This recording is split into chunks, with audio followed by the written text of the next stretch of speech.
Broadcasting live from California, get ready for an hour of pure, unapologetic conservative talk radio. Liberals beware, because this is the Wise Conservative Show.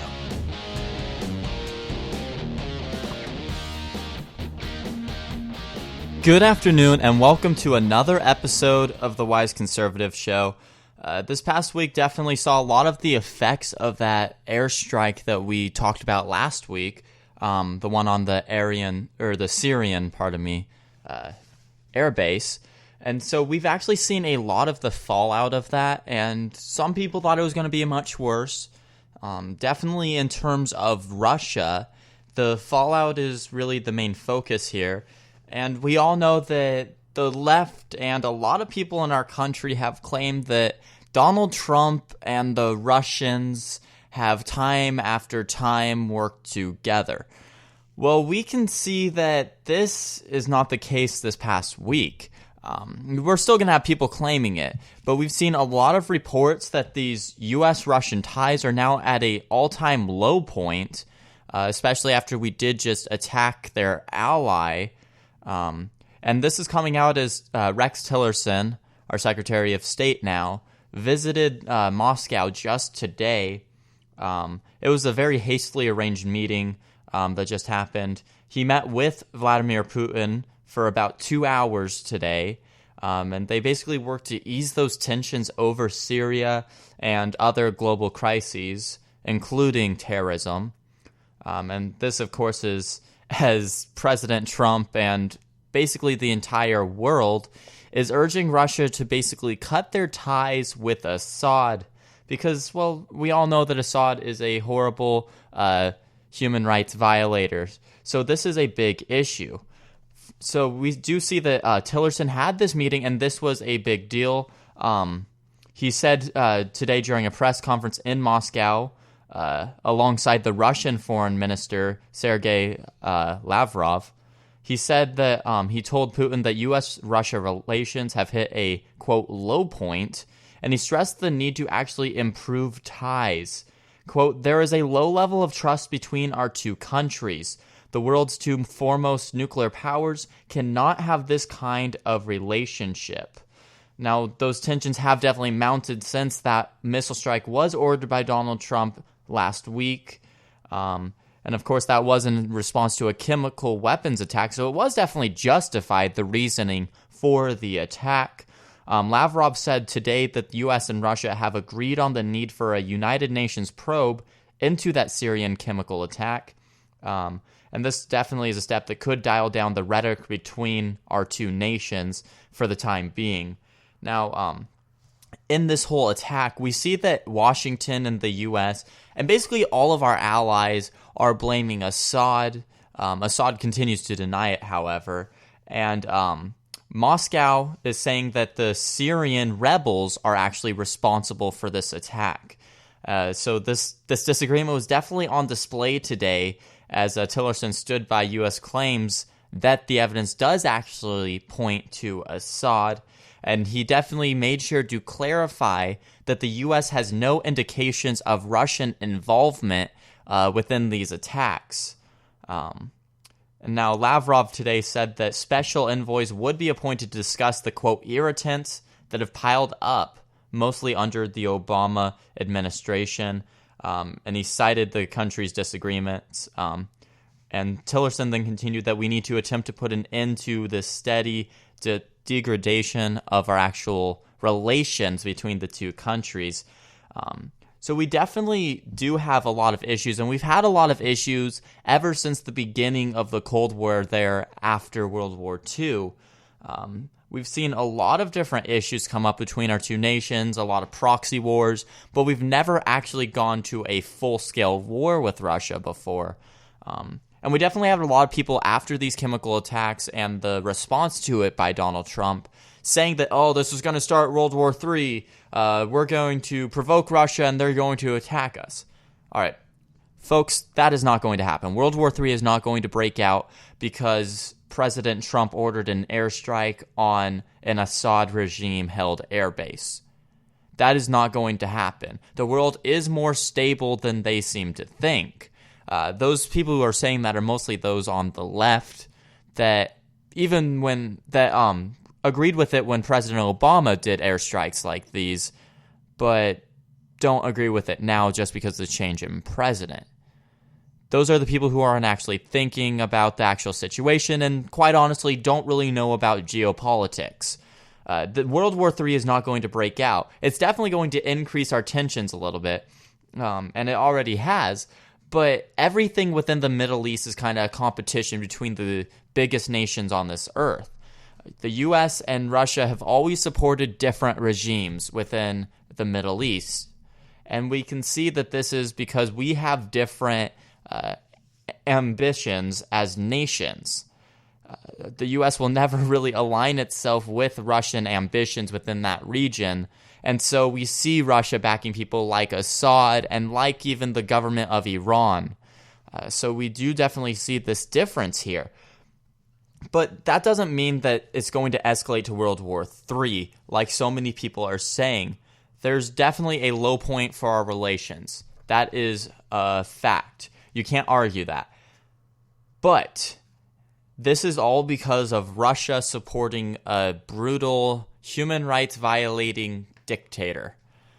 I don't agree with the fact that we even took sides in this civil war in the first place, but now that we have, we did all the way back when President Obama was still in office. Since we did already take sides, we must support the rebels. We must actually continue to support them, and we do. We do give them tons of munitions and stuff like that to help them out in the fight. But the fact that we now have U.S. and Russia on separate sides does say a lot. What it says is that Russia isn't going to back down because they can't seem weak. And what it does say is that we're not going to back down because basically this is showing a fight for the number one military power in the world. It's not like we're going to actually be shooting at each other, but it's again kind of like a proxy war.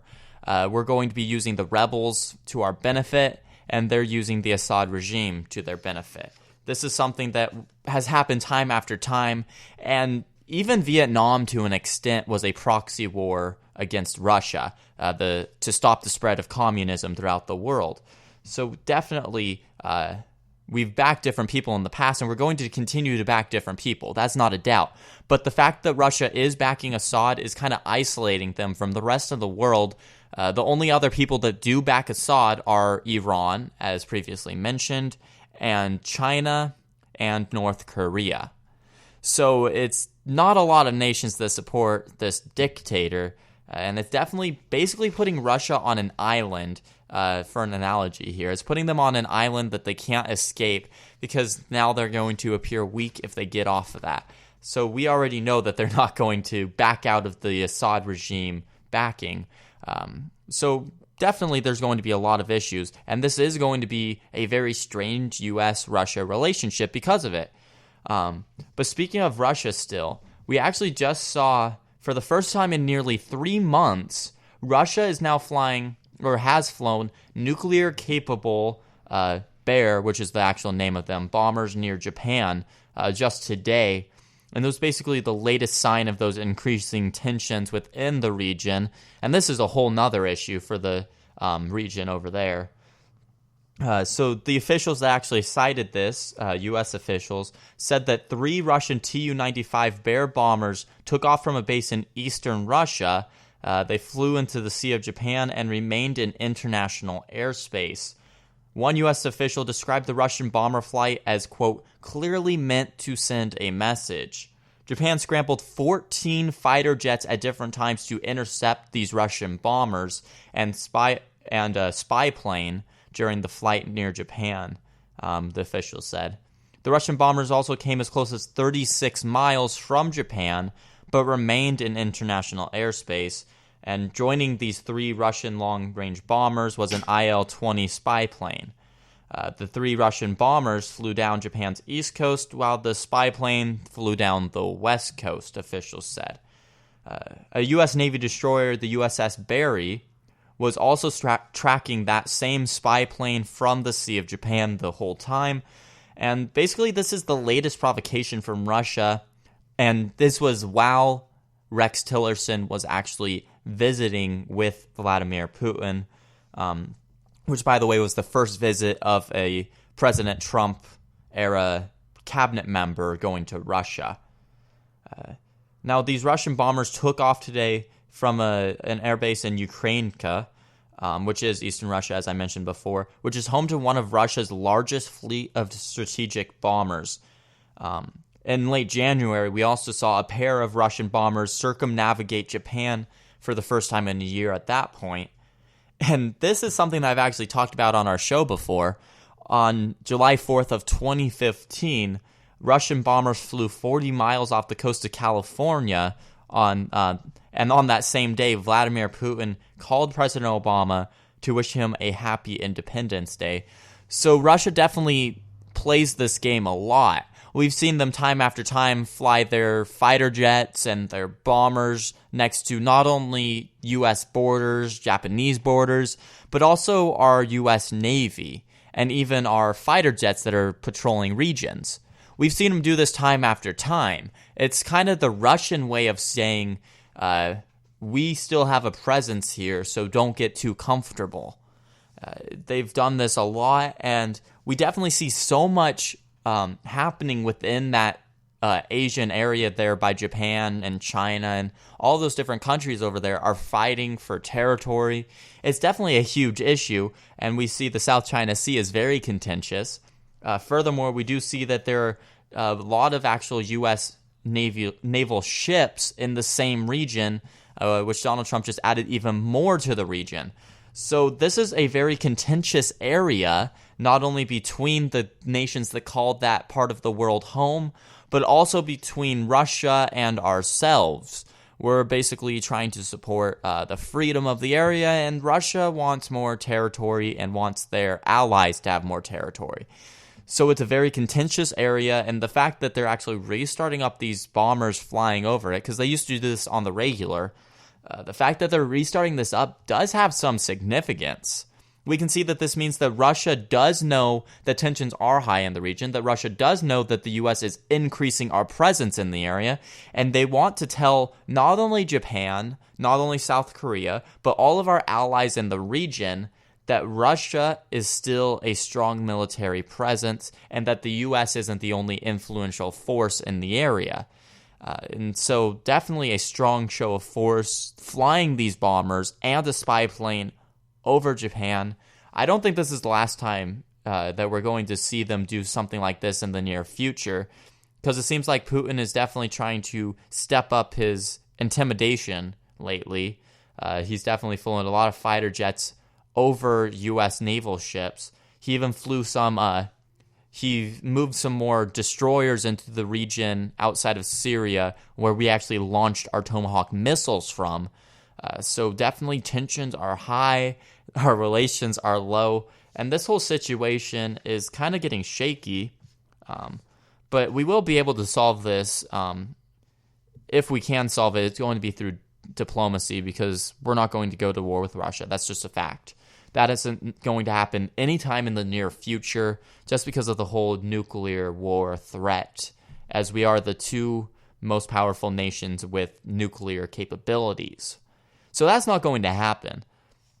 But we definitely do need to figure out some sort of solution to these tensions diplomatically, trying to keep out of a conflict and trying to keep out of those proxy wars that continue to happen time after time.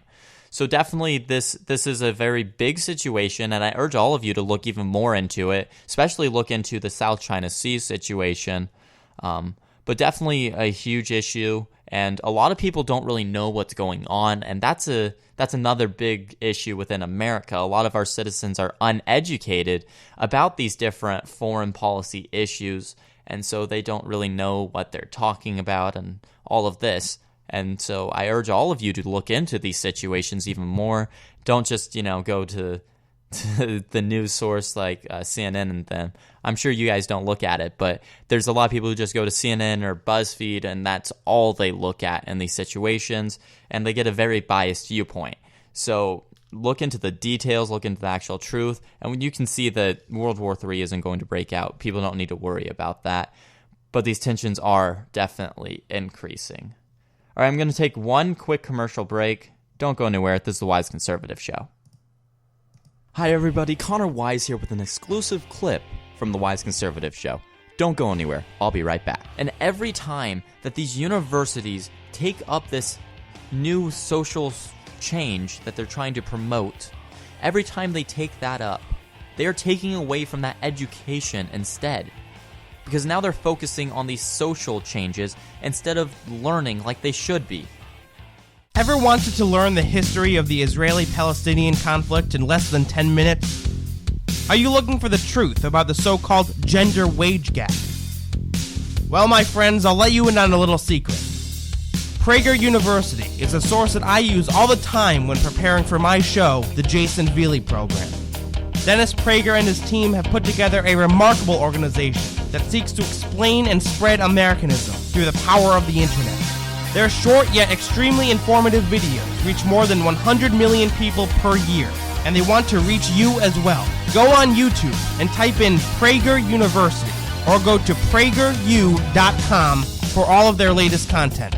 That's Prager, the letter U.com. prageru.com.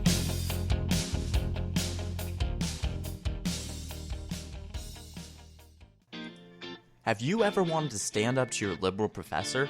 Have you ever wanted to help expand the conservative movement? Well, it sounds like you would be a perfect fit for Youth Revolt. Youth Revolt is a team of dedicated young conservatives fighting liberal indoctrination within our school system. If you're interested in being a part of this team by being a columnist or even hosting your own radio show, go ahead and click the Join Now tab at the top of youthrevolt.org. You'll be asked to answer a few questions, and a Youth Revolt team member will respond to you quickly. Be a part of something bigger than you. Be a part of Youth Revolt. Speak without fear.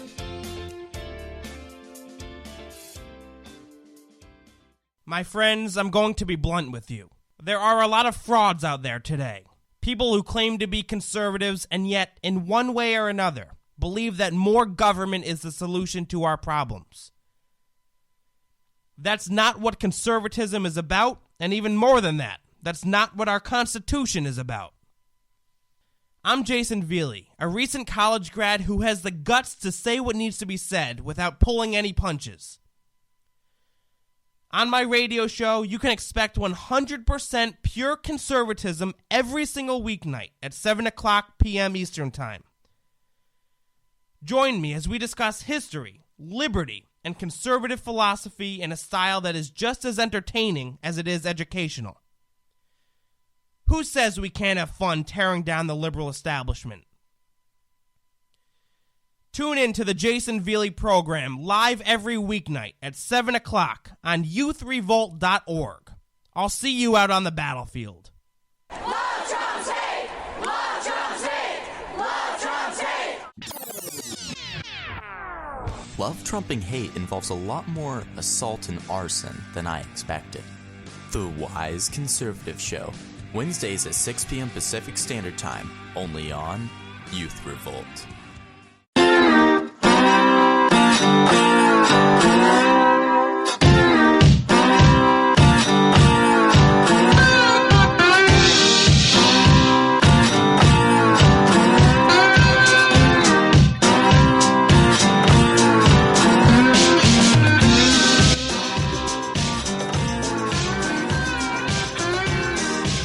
Welcome back to the Wise Conservative Show. Once again, I am your host, Connor Wise.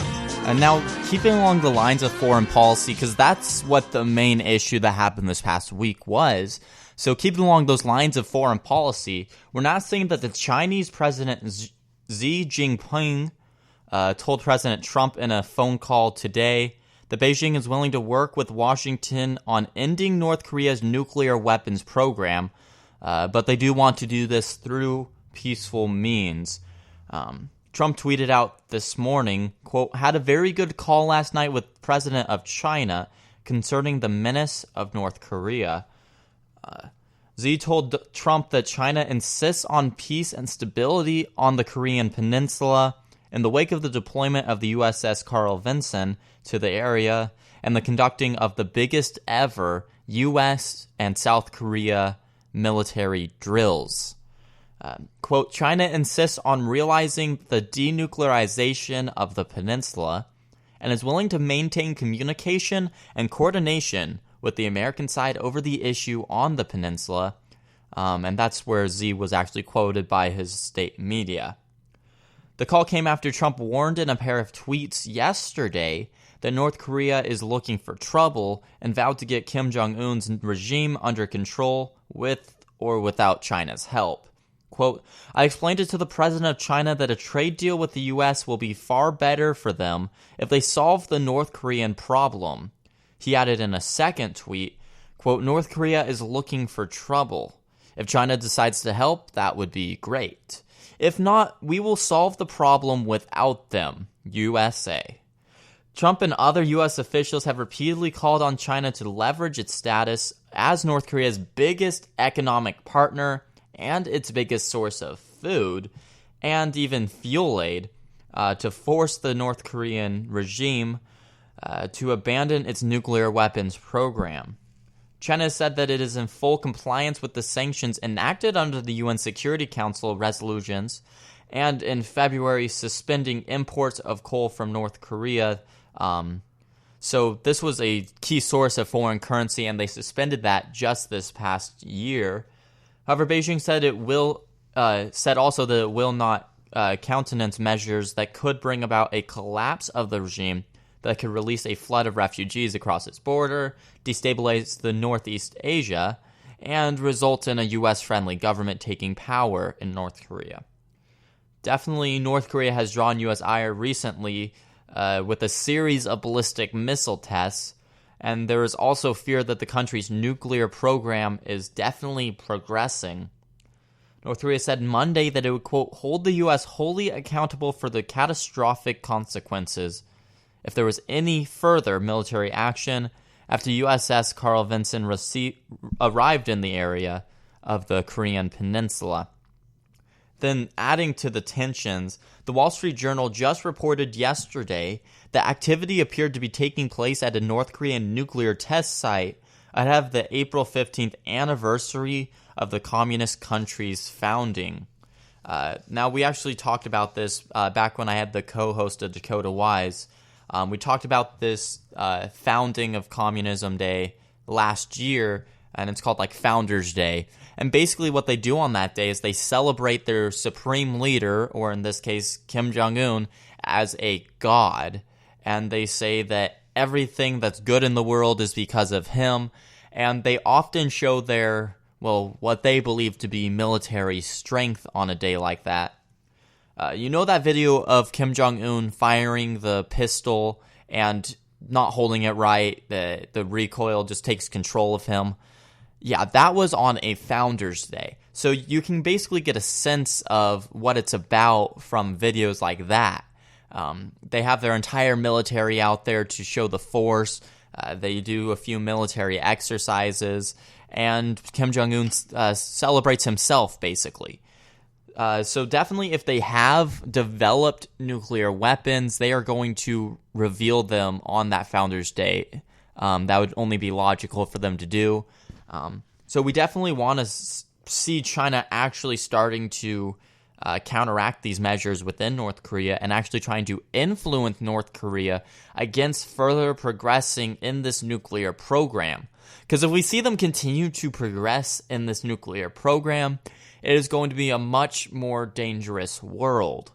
Because with someone like Kim Jong-un, you never know when he's going to hit that launch button. He is a very temperamental leader, brutal dictator that has murdered so many people. So we can see that if he does acquire these weapons, that is going to be bad not only for the U.S., for all of our allies, and even for China itself. So China definitely has some reasoning behind trying to convince North Korea of other things to do. We're just going to have to see if they actually follow their words here and if they actually try to reach a peaceful solution with North Korea.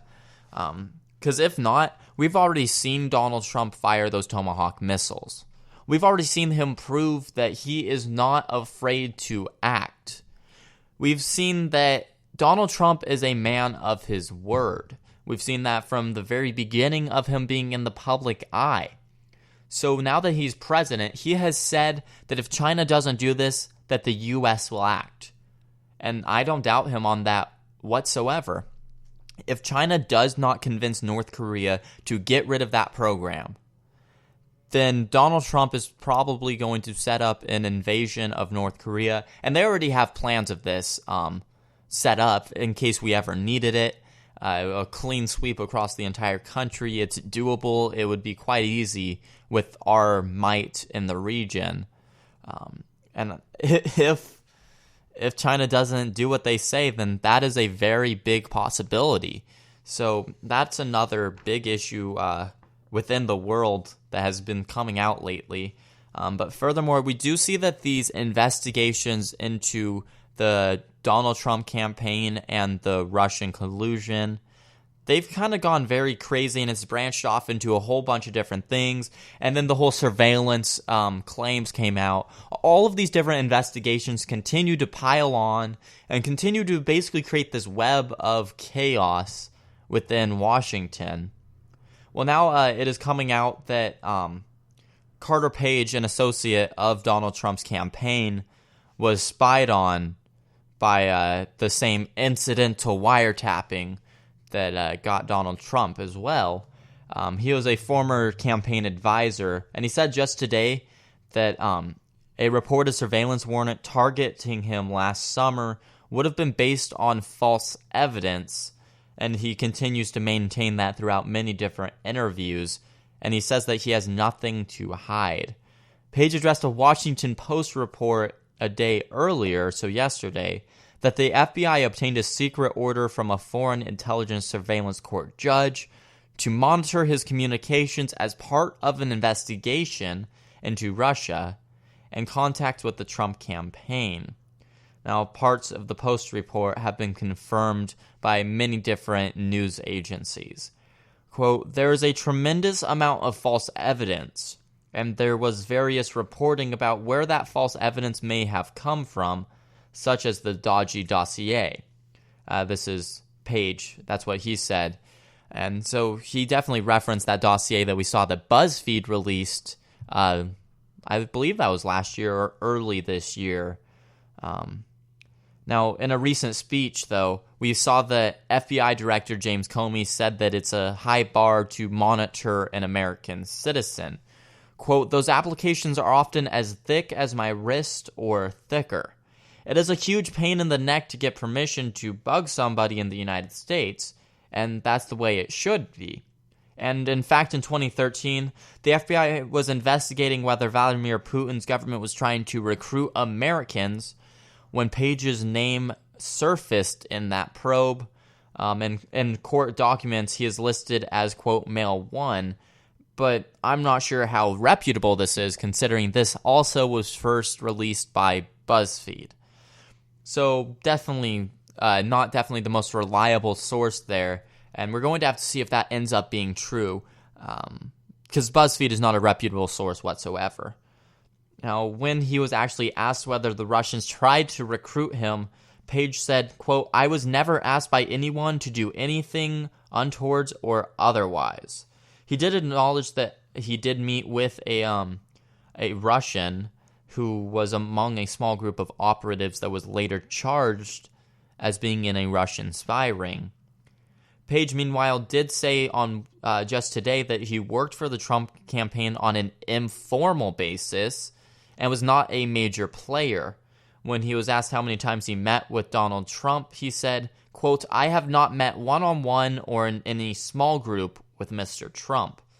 And he said that he wasn't even on the campaign payroll. Now, Carter said that he's a loyal American and that it's true a FISA warrant was issued against him. Quote, "The justification for that warrant is this false evidence.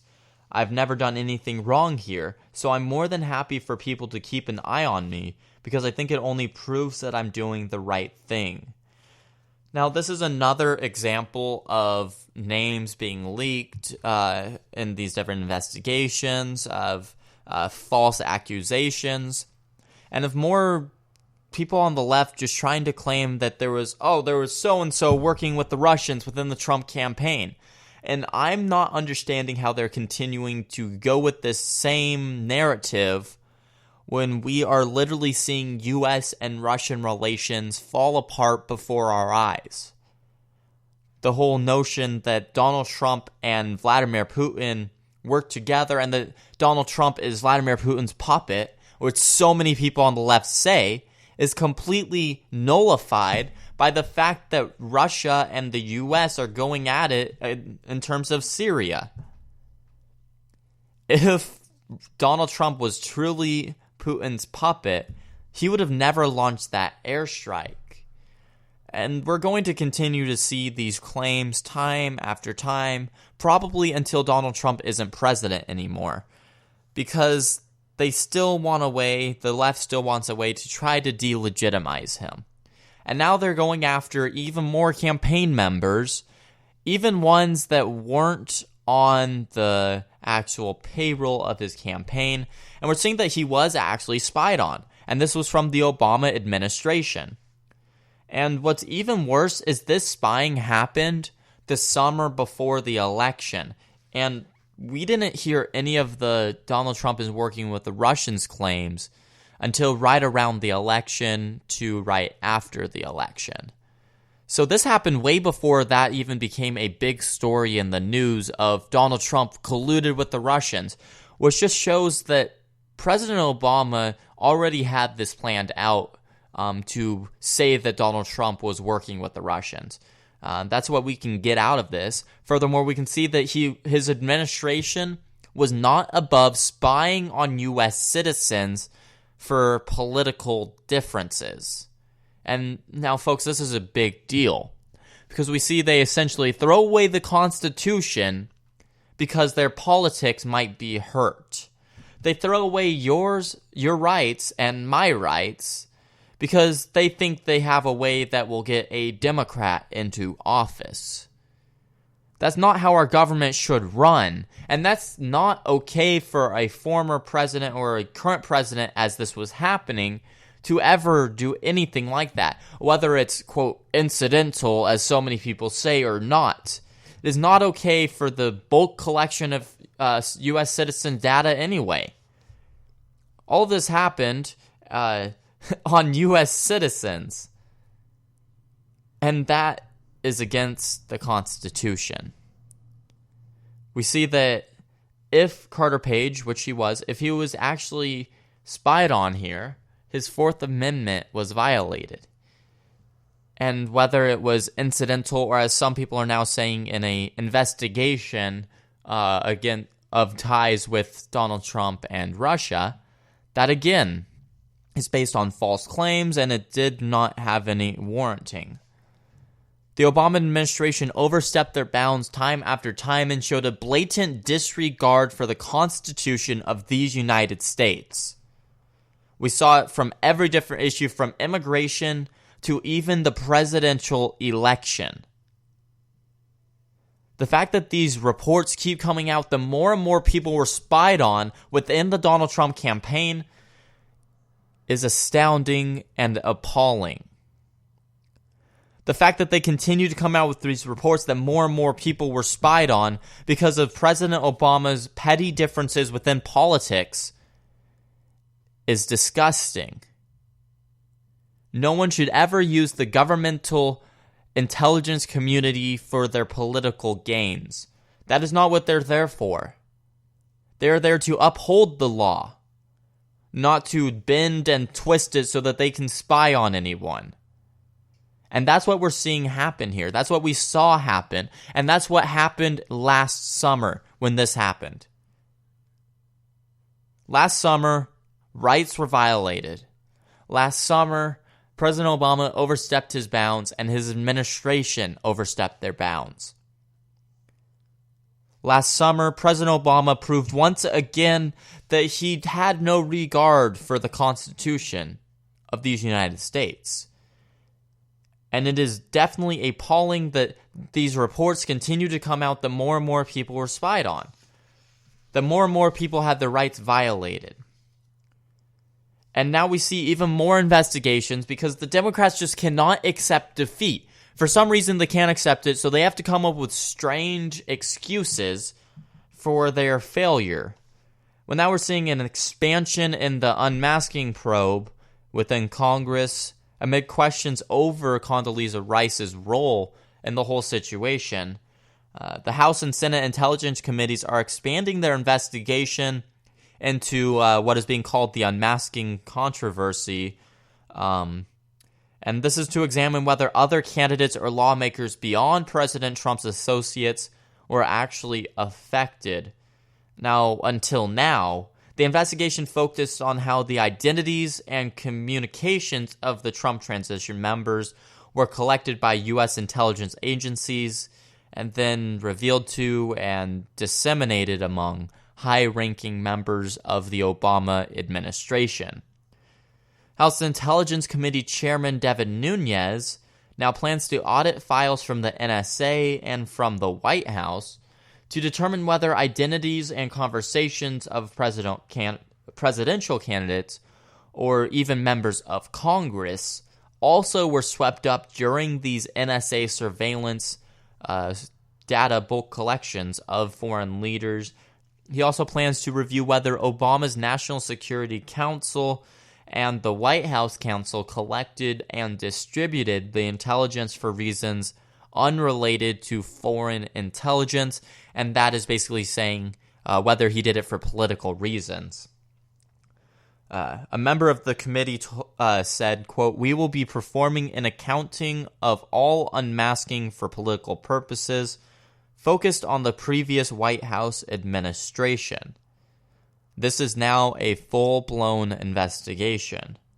Staffers on the Senate committee now are saying that they have also expanded their investigation into whether presidential candidates were unmasked and whether the information was misused, and what role former National Security Advisor Susan Rice, among others, played following reports that she requested Trump-affiliated names to be unmasked. Now, for a private U.S. citizen to be unmasked, as many are calling it, or named in an intelligence report is definitely extremely rare and typically only done if it has some foreign intelligence value. Typically, the American is a suspect in a crime, is in danger, or has to be named to explain the context of the actual report. The intelligence reports that Rice and others in the administration reportedly assembled are similar to what a private investigator might piece together. Congressional and U.S. intelligence sources said that in some cases, rather than undocumented foreign intelligence, the files included salacious personal information that, if released, could be embarrassing or harmful to the person's reputation. Now, these reports were then disseminated to about 20 to 30 people who had classified clearance within the Obama administration hierarchy. Now, these included Trump, members of his family, and members of his campaign and transition teams. They were the subjects of these incidental electronic surveillances that has come into the spotlight here. Now, sources say that the names were then sent to all of those on the National Security Council, some at the Defense Department, and then Director of National Intelligence James Clapper, and then CIA Director John Brennan, as well as Rice and her former deputy Ben Rhodes, even though these names were supposed to be reported only to the initial requester. So we definitely see a lot of iffy operations that are becoming unmasked. And we can see, I'm not sure if I actually said this last week when I talked about this, but we can definitely see that the Obama administration didn't expect for this to be found out. The Obama administration didn't expect for Donald Trump to become president and for all of this to become uncovered. So we're seeing now that all of this iffy backdoor politics is coming into the spotlight, and the American people are becoming aware of it. They're becoming aware of the fact that the Obama administration did not follow the proper rules. that the Obama administration blatantly lied to the American people about it, and that the Obama administration used this for political differences. And this is very key. The fact that they did use it for political differences makes it illegal. The fact that they did it for that makes it so that there could be some sort of punishment for this. And so we're going to have to see where the evidence goes with this, but we can already see that that's where it's going. But we're going to have to get some cold, hard evidence on that, and we'll have to see what actually takes off in terms of investigations and if anyone is even charged with anything. We're going to have to keep on this story. It's definitely one of the big ones within the news cycle in recent times. It's happened week after week with more information pouring onto it. So I'll keep you guys updated on that. But I'm going to take one last quick commercial break. Don't go anywhere. This is the Wise Conservative Show. Hi, everybody. Connor Wise here with an exclusive clip from the Wise Conservative Show. Don't go anywhere. I'll be right back. How haven't all of these protesters realized that they are the exact reason why Donald Trump was elected in the first place? How haven't they realized that them being crybabies about every single thing in life is exactly why the American people rose up and voted for Donald Trump? They are the whole reason that they have all this misery currently. If you got a business, that you didn't build that. Somebody else made that happen. Get out of here, you idiot. Sorry about that, folks. Jason Veely here, host of the Jason Veely program. I'm a 22-year-old conservative who is fired up and ticked off at the direction the progressive left have taken this country. Join me every weeknight at 7 o'clock as we promote liberty, advance conservative principle, and work to restore the Constitution of the United States. I can get loud and I can get passionate. How can we afford not to when so much is on the line? Tune in to the Jason Veely program, live every weeknight at 7 o'clock p.m. Eastern Time on youthrevolt.org. I'll see you out on the battlefield.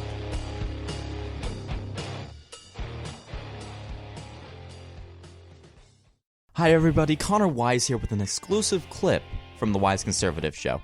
Don't go anywhere. I'll be right back. And every time that these universities take up this new social change that they're trying to promote, every time they take that up, they are taking away from that education instead. Because now they're focusing on these social changes instead of learning like they should be. Calling all young conservatives. Have you ever wanted to write for an online publication? What about host your own conservative radio program? Now you can, thanks to youthrevolt.org. Youth Revolt is a conservative media network for young people, the goal of which is to educate our fellow Americans and also to expose the left-wing indoctrination that goes on in classrooms across the country. Become part of a team that is dedicated to taking the country back, one radio program or opinion column at a time. If you're interested, go to youthrevolt.org and click on Join Us on the top of the page. Fill out our brief questionnaire, and one of our representatives will be in touch with you in no time at all. The time to reclaim our future is now. Be a part of something that's bigger than yourself, and join the movement today. Youth Revolt. Speak without fear.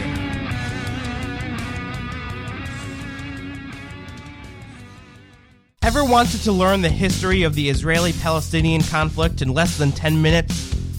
Are you looking for the truth about the so-called gender wage gap? Well, my friends, I'll let you in on a little secret. Prager University is a source that I use all the time when preparing for my show, the Jason Veely program.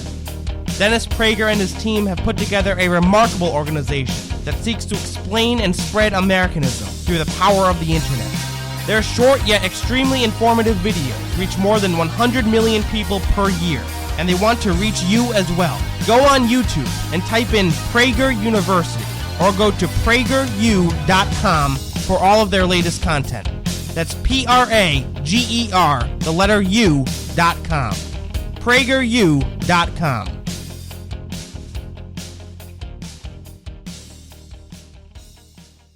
Love Trump's hate! Love Trump's hate! Love Trump's hate! love trumping hate involves a lot more assault and arson than I expected. The Wise Conservative Show, Wednesdays at 6 p.m. Pacific Standard Time, only on Youth Revolt.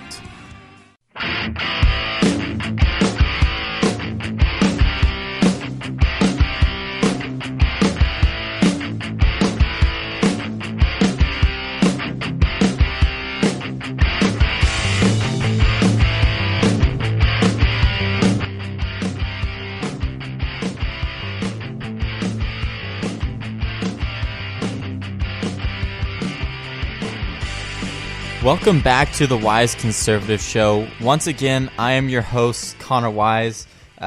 So we have one more segment here tonight, and I'm not sure if you've actually heard this story yet. It's been out for basically around a week now.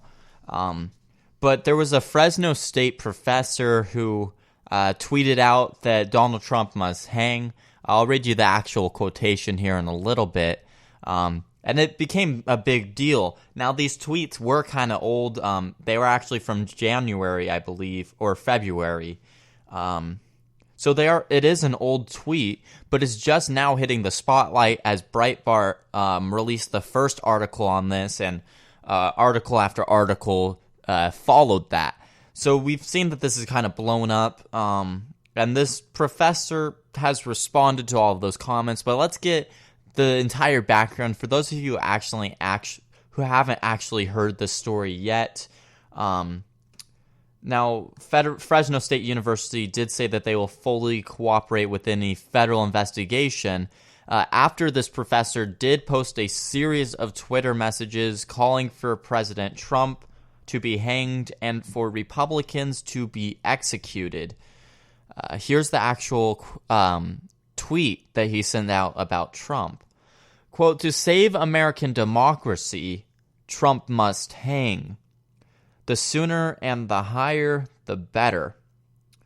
Has anyone started soliciting money and design drafts for a monument honoring the Trump assassin yet?" And so this guy's name is Mashik. I believe that's how you pronounce it. It's a strangely spelled name.